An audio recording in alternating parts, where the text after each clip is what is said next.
Hello. It is a beautiful day today.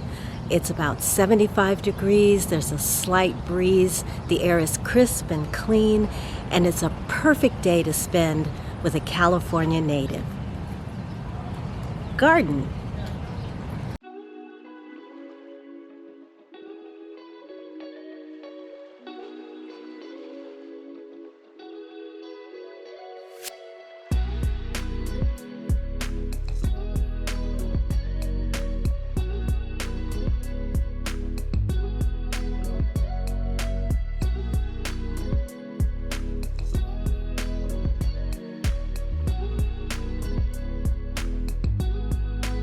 I'm at the Manhattan Beach Botanical Gardens. These gardens were developed in 1992. They are developed to attract wildlife and educate people, and there's wildlife flying around and running around everywhere here today. Today I'll be showing you California native plants, drought tolerant plants, and learning more about how to have a healthy ecosystem. So let's go. Catalina currant, also known as island gooseberry, mainly found on Santa Catalina Island. Catalina is the most famous of the Channel Islands, a group of islands located off the California coast. Dwarf coyote brush, popularized in the 1970s as a low-water evergreen ground cover. Skylark mountain lilac has beautiful blue flower spikes that bloom in spring and fall. Boca Rosa Island snapdragon, a variety of snapdragons native to California. I did not know this.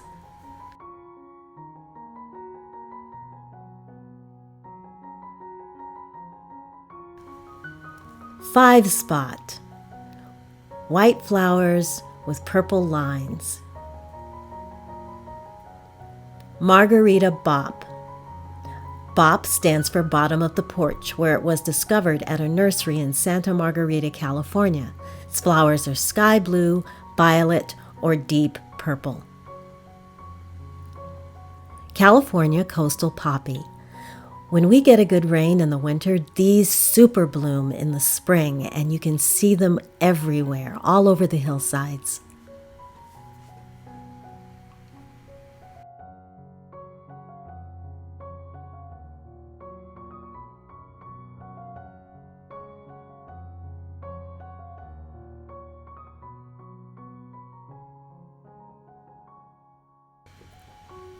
Santa Cruz Island ironwood, which is found on 3 of the Channel Islands. It grows on rocky slopes at elevations 100 to 1,600 feet. These are mystery blooms that I couldn't identify. Ah, yes, the magic of mulch.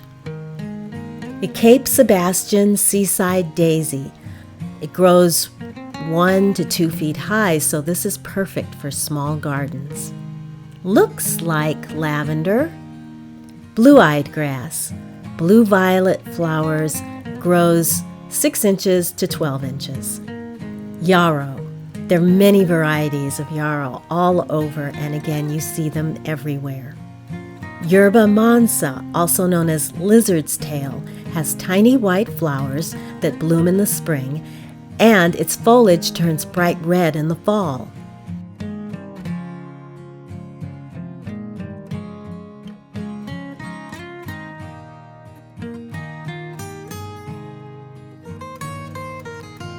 Oh, what are you, pink melaleuca? These cute pom-pom flowers are also very fragrant. This was introduced to California in 1915 and is now considered native. Forgive me, I need a moment.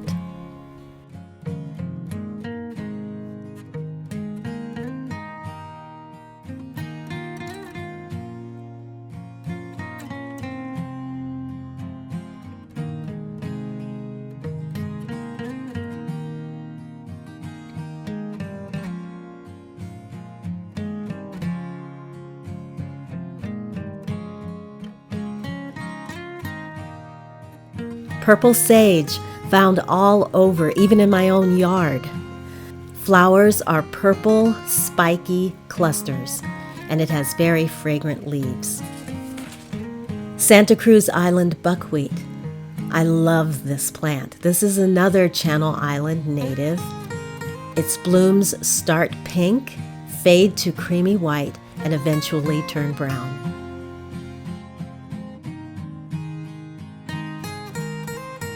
Munce's sage.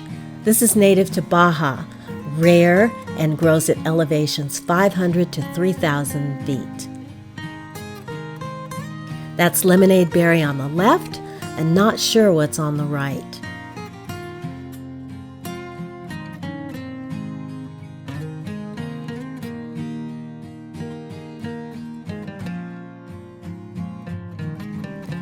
We see these a lot. This is the coast golden bush.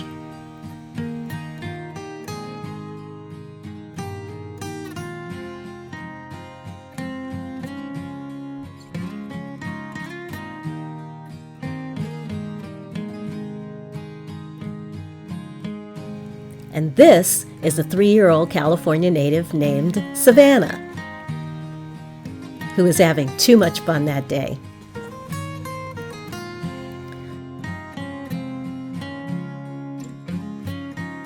Bladder pod. This is a member of the caper family with clusters of bright yellow flowers. I wasn't able to identify this, but oh my goodness. Even though it's late in the season and the flowers have faded, you can still see the echo of its glory. And its beauty, though somewhat faded, is still intact. More purple sage and more yarrow blooms.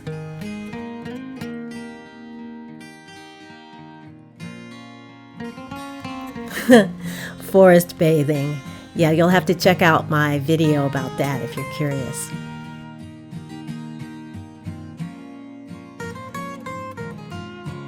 We end with red fairy duster, another Baja native that blooms year-round. There are so many butterflies here today. Look at them dancing on the wind.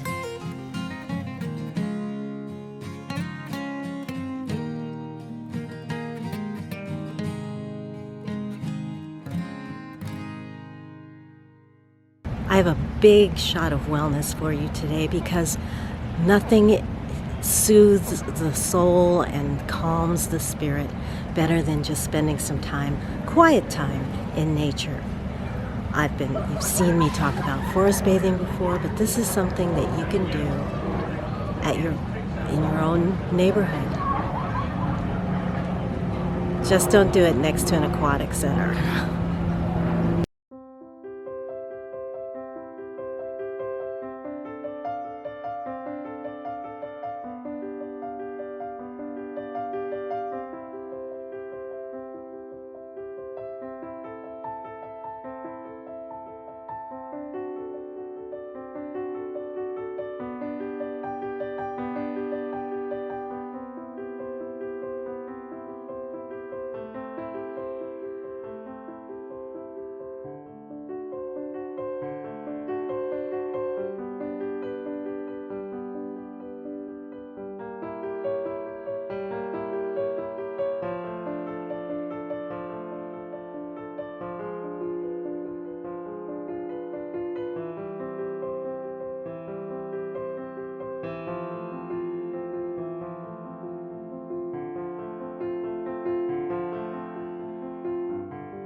I really enjoyed seeing these native plants in their natural growth habit. If you did too, then please give the video a thumbs up and subscribe so you won't miss my next one. Have a lovely week, and I'm sending all my love until next time.